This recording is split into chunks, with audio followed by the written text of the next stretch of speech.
Hi, my name is Stephanie Buckle. I'm Regional Nutritionist at Western Health, and I'm also a registered dietitian. Today we're going to talk about healthy eating.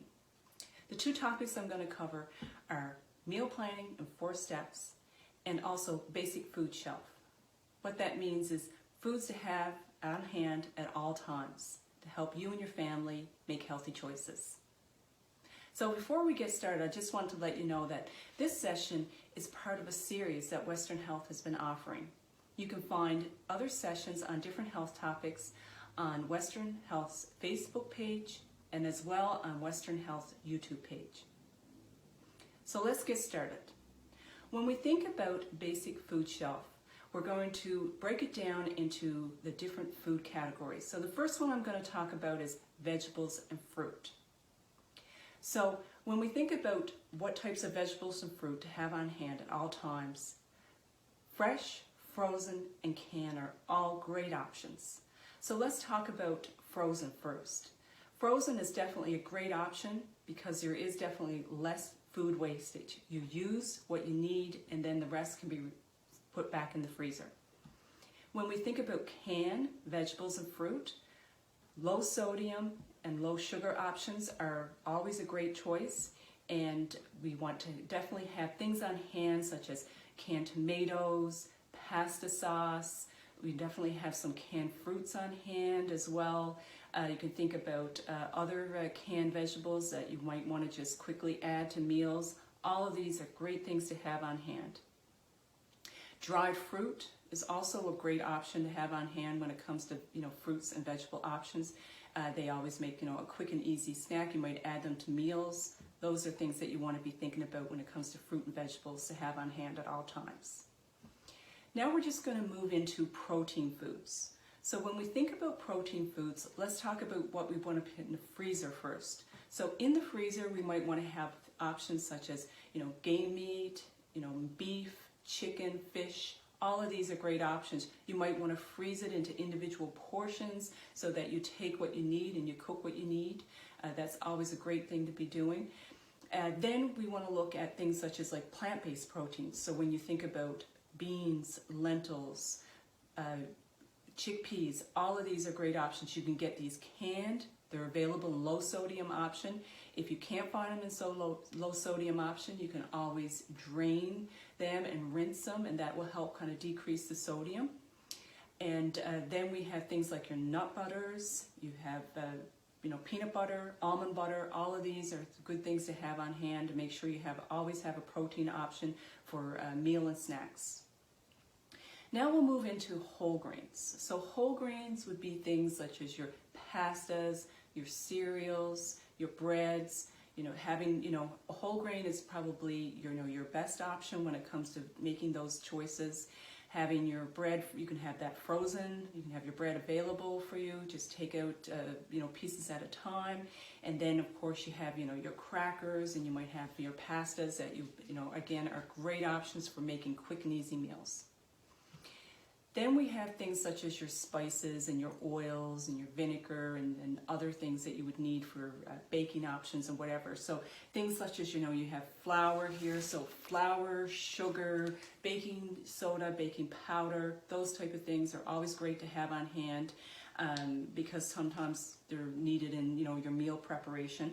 And then don't forget about things such as your spices. And some great, spices to have on hand would just be things such as garlic powder, basil, oregano, thyme.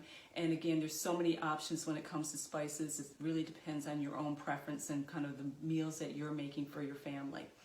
So these are things to have on hand. Don't forget about things such as like canned milk as well. So canned milk or powdered milk are always great options. You can get the canned milk in a lower fat option as well if you want. Those are things to have on hand, again, that contribute to making a quick and easy meal at any time. So now that we've talked a little bit about, ingredients to have on hand, then we're going to be looking more at like meal planning. So first thing to think about is, being prepared. You need to be prepared in order to help you eat healthy. And part of that is first, looking at step 1 of just deciding what to eat. So when you think about what you want to eat, you want to definitely, you can go to websites, you can get recipes from friends. There's lots of apps out there now on your computer, on your phone, that give great recipe options. One app that I'd like to just mention to you today is one from Dietitians of Canada, and it's called Cookspiration. So Cookspiration will definitely give you lots of recipe ideas, and but one way I find is the best way to get recipes is really to kind of be trading them with family and friends, because if they've already tried the recipe, they think it's great, and so therefore that you're getting something that more than likely will one thing work for you and work for your family. So the next thing, when it comes to just kind of deciding what you eat is, again, we can use flyers. These flyers can be available on apps, on our phone, computer. They're online now, so that'll help you make some choices around, doing your grocery list. Don't forget to check what you have before you start writing up your grocery list, because that'll definitely help you, reduce your food waste.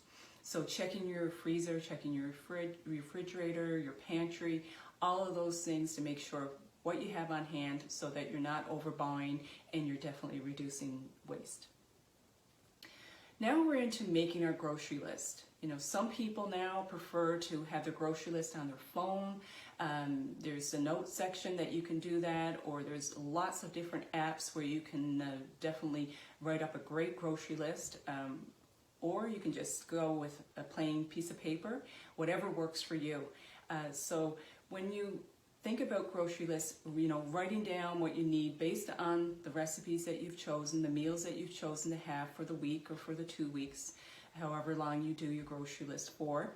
And don't forget about organizing your grocery list. One great way to organize your grocery list is kind of to match the sections in the grocery store. So that'll help save you time when it comes to picking things up. So that when you're writing out your grocery list, that everything that you need in a certain area is all written down together, so that it makes it easy for you to kind of do your grocery shopping. Now, once we're in the grocery store, you definitely want to stick to your list.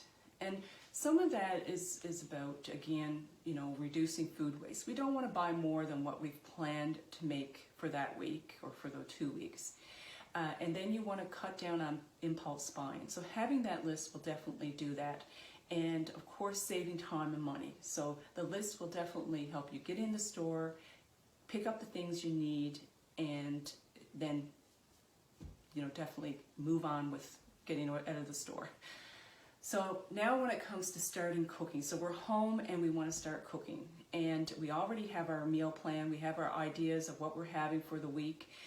One great thing to do is just have that available for everyone to see in the house, whether that's posted on the fridge, and then start cooking. So definitely when it comes to cooking, you want it to be quick and you want it to be easy. So one thing you might want to do is engage other people in the family, have everybody have a job, whether that's, the prep work ahead of time, cutting vegetables, and then the cooking or even setting of the table. So everybody's involved and it makes it quick and easy. Then, when it comes to just eating the meal, I think the most important thing is that you want to make something that you enjoy. And definitely, that's the most important thing when it comes to healthy eating. It's just, sitting down together, eating as a family, having a conversation, and, enjoying foods, finding, other foods that you might want to try as a family and exploring those foods together as a family. The information that I shared with you today was definitely a lot of information. So I do have some things that I'm going to put in the comment section around the basic food ingredients. It gives you a more detailed discussion of some foods that you can have on hand within your home to help make meal planning, easy and healthy. And the Meal Planning in 4 Steps is also another resource that I'll put in the comments section that you can have a look at, and it has some really great tips in there that you can go on the Health Canada website and do a little bit more reading on that. Before I leave today, I just wanted to talk a little bit about Dial a Dietitian. So Dial a Dietitian is a free service where you can access and speak to a dietitian. You can either email them or you can call them.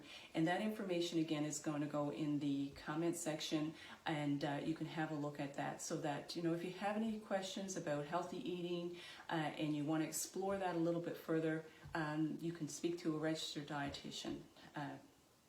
So I think that's pretty much all I wanted to cover today, and I just wanted to thank you for your time. And again, if you want to look at any other health topics that are available through Western Health, you can go through our Facebook webpage and see all kinds of information on various health topics. Thank you.